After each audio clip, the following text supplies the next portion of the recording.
Sen sınırlar ötesindeki Dersim'in kızı.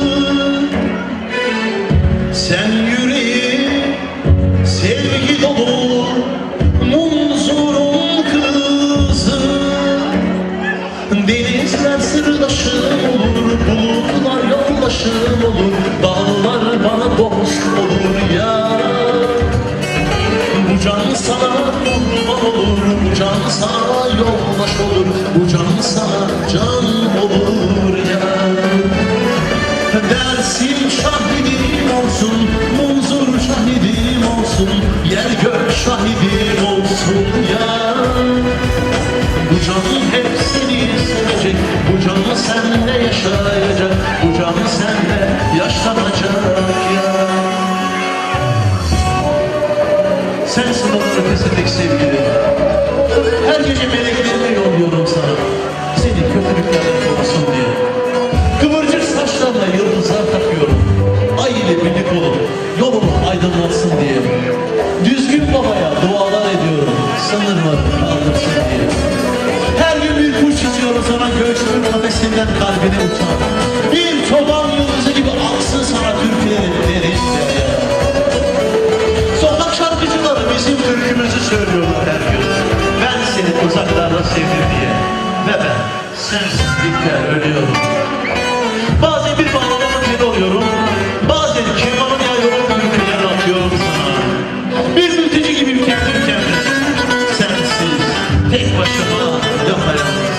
Dayanamıyorum bazen, avazım çıkınca bağırıyorum, haykırıyorum Ahmet Musa gibi.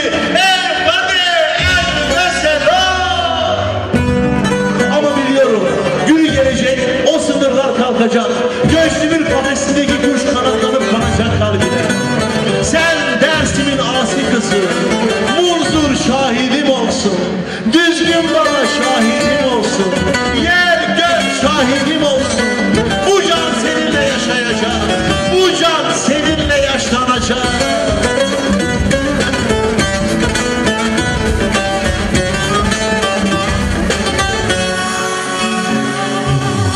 Sen sınırlar ötesindeki Dersim'in kızı. Sen yüreği sevgi dolu Munzur'un kızı. Denizler sırdaşım olur, bulutlar yoldaşım olur, dağlar bana dost olur ya. Bu can sana kurban olur, bu can sana yoldaş olur, bu can sana can olur ya. Dersim şahidim olsun, Munzur şahidim olsun, yer gök şahidim olsun ya.